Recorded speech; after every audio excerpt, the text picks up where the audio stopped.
For many years I have tried to introduce Indian dancing because it allows people to show a very different use of the body.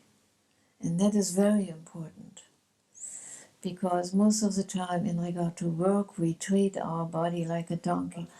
I have stubbornly insisted that everybody had to learn what we call today the Ashram prayer dance. And the reason for that was to learn to think of the body with a very different attitude, and to recognize that the body indeed can be a spiritual tour. And I found a great difference, for instance, in the West and in the East about brahmacharya or celibacy. The Easterner has many ways of allowing the body expression without a complete suppression of whatever natural feelings there are in anybody. And if a dance is done for a spiritual, for a deity as a lover, then what more can you do? So it is given room and freedom of expression. That is very important. But then another step further is even that whatever we put into the cells of the body becomes a consciousness of the cells of the body. And I will explain this a little more by an example. I went one day to my guru and said, you know, Om Namah Shivaya, Shiva and Krishna, yeah, I understand this here, but for the rest it leaves me cold, it means nothing. And my guru looked up, nodded his head, and then kept on writing, not saying a word. And I felt, of course, very hurt about this. I felt here I was 44 years old and be treated like a little 6-year-old or whatever. So I went away. A week later, Swami Radha came and said, Radha, you are going to leave in an hour. The bus is taking you to Dehradun. I'm not going to Dehradun. What shall I do there? He said, oh yes, Gurudev has arranged for you. You're going to learn 6 dances. I did not come to India to learn dances.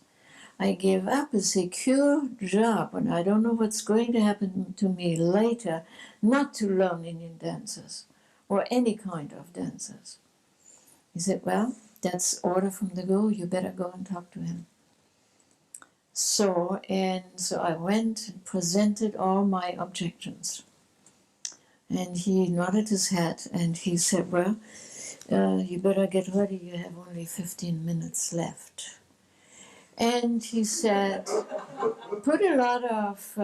really put yourself to work, you have 6 weeks. 1 week for an Indian dancer, as complicated as they are, and there are some even more complicated than what we have seen tonight. And I said, oh my God, that's impossible. And the dance teacher was informed by the Swami who took me to Dehradun. This is what Gurudev Shivananda has said. He stood there and shook his head. And I could just hear him think, even he probably was thinking in Hindi, absolutely impossible. It cannot be. Because even an Indian brought up in this culture cannot learn 1 dance in 6 weeks, never mind 6 dances. So here I was stuck with the whole thing. There were many other details which I have to leave out tonight. Will take too long for us. So now come the dances. My 6 weeks were not up. I was just 1 month away. Gurudev decided all of a sudden, now you can stay another week and then you come back. Oh my God, how am I going to learn the rest and even to remember everything? We'll be all right, we'll be all right. But I couldn't see that. Maybe all right for him, but it wasn't all right for me. But I came back to the ashram, and just the day before Christmas, on the 23rd, and so this was rather interesting how that went. And then Gurudev said to me, "Now where's my Christmas present?" First of all, I had no idea he expected any Christmas presents of me, and what would it be? Yeah, he said, "You have several." And only when he said, "You have 6, knew I what he was meaning. And then without any further question, he said, "Now I want you to dance tonight Shiva's Dance of Creation." That was the most complicated. So I allowed myself a little objection and said, "But I have to practice this." "Why? You do it right now, here?" Okay. And everything went very well, to my great surprise. And a retired judge from a high court in India was Gurudev's friend and legal advisor. And he was sitting next to Gurudev. And he was shaking his head, and he said, "Isn't this incredible? What a talent she has." Gurudev said, "Talent? What do you mean, talent?" "No. Nobody has such a talent. She remembers. It's still in the consciousness of the cells of the body." So you see, what you put into your body will also stay with you. And there are many things that perhaps even science slowly will have to admit. They will put it in a different language, a little more complicated. It sounds more impressive. But basically, it might not be all that different of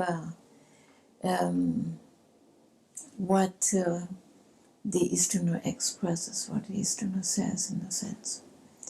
So we have many things in the consciousness of our body cells. And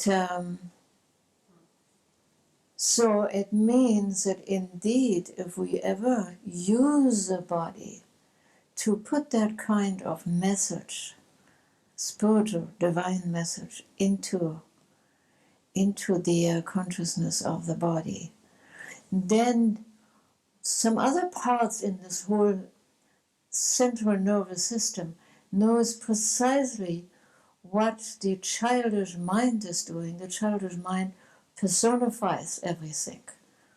But the other part, the higher mind of the body, knows precisely, it deals with an otherwise indescribable power.